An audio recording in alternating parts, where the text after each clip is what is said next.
কিছু কিছু ব্যবহার পাওয়ার জন্য আমি নিজেই দায়ী, কারণ কিছু কিছু মানুষ আমার কাছে কোনো ভালো ব্যবহার পাওয়ার কোনো যোগ্যতাই ছিল না, আর তাদেরকে আমি মাথায় করে রেখেছিলাম। আজ আমায় ছুঁড়ে ফেলা দেওয়ার জন্য একবারও ভাবে নাই। আসসালামু আলাইকুম এভরিওয়ান, কেমন আছেন আপনারা? আলহামদুলিল্লাহ, আপনাদের দোয়ায় আমি ভালো আছি। এই তো আজকে আবার আরেকটা নতুন একটা ব্লগ ভিডিও আপনাদের জন্য নিয়ে আসলাম। এই তো আমি বারান্দার মধ্যে সবগুলা গাছ আমি দেখতেছিলাম আর একটু একটু পানি দিয়ে দিলাম। আর এদিকে আমি পিঠা নিলাম 2টা খাওয়ার জন্য। পিঠাগুলো ছিল ডালের পিঠা, অনেক নরম, অনেক সফট, মানে কয়েক রকমের ডাল দিয়ে, আটা দিয়ে, চালের গুঁড়া দিয়ে পিঠাগুলা বানানো হয়েছে। তারপর মিঠাইয়ের শিরার মধ্যে ডুবিয়ে শিরা করা হয়েছে। তো আমি খেয়ে দেখতেছি পিঠাগুলো, মাশাআল্লাহ আলহামদুলিল্লাহ অনেক ভালো হয়েছে।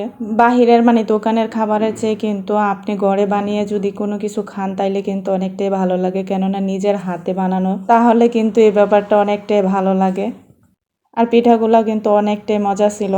তো আজ সকাল সকালে আমি রান্না বসাই দিলাম, আর একটু ডাল বোনা করব। ডালটা বোনা করার জন্য এখানে কিন্তু আমি কষিয়ে বসাই দিছি, টমেটো সাথে দিয়ে দিলাম। অনেক দিন হয় ডাল খাওয়া হয় না, তো ডাল আমি আবার পাতলা ডালটা বেশি একটা পছন্দ না, তো আমি একটু খেলে বুনাই খাই, তো তার জন্যই ডালটা আমি বুনা করে নিয়েছি। আর এদিক দিয়ে মাছ ভেজে নিতেছি। এখানে পাঙ্গাস মাছ ছিল আর পাবদা, রুই, এগুলা মাছ ছিল, তো এগুলা দিয়ে আমি আজকে রান্না করব।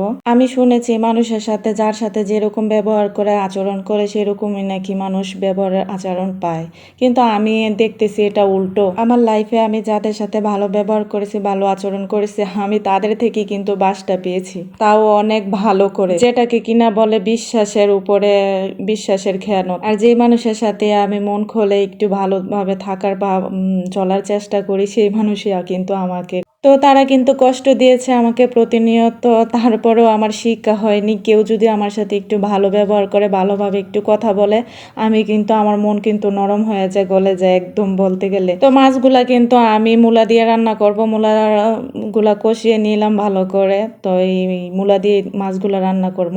আর মূলা বা অন্য অন্য সবজি সিজন ছাড়া কিন্তু ভালোই লাগে খেতে, যেমন আনসিজন ওরকম খাবারগুলা কিন্তু সবজিগুলা ভালোই লাগে। সাথে একটু করলা ভাজি করে নিতেছি আলু দিয়ে, আর করলা ভাজি কিন্তু খেতে ভালো লাগে।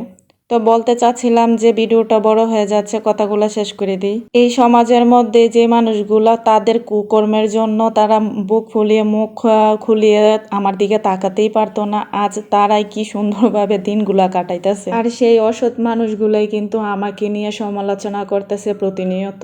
আলহামদুলিল্লাহ, আমি কিন্তু ছিলাম পাক এবং পবিত্র, আর আমাকে নিয়ে সমালোচনা করার জন্য তারা একটু দ্বিধাবোধ করেনি, একটুও ভাবে নাই যে তারা কিন্তু একবারও ভাবে নাই যে তাদের স্থানটা কোথায় ছিল আর আমার স্থানটা কোথায় ছিল। তো আল্লাহর কাছে আমার একটাই চাওয়া, একটাই কথা, যে আল্লাহ নাকি সত্যের জয় ইনশাল্লাহ হয়। তো আমি আল্লাহর কাছে সেই আশাটাই নিয়ে বসে আছি। আল্লাহ একদিন ঠিকই আমার সাথে করা অন্যায়গুলোর বিচার এক জনের সাথে এক একভাবে এক এক রকম ভাবে করে দিবেন ইনশাল্লাহ। আমি আল্লাহর বিচারের অপেক্ষায় বসে আছি। আমি চাই আমাকে নিয়ে যারা সমালোচনা করেছে, আমাকে নিয়ে যারা ষড়যন্ত্র করেছে, আল্লাহ যেন একদিন সঠিক বিচারটাই করে। শুনেছি সত্যের বিচার নাকি সঠিক হয়, তা আলহামদুলিল্লাহ সেই অপেক্ষায় বসে আছি। ইনশাল্লাহ আমি যদি সৎ থাকি আমি অবশ্যই দেখে যাব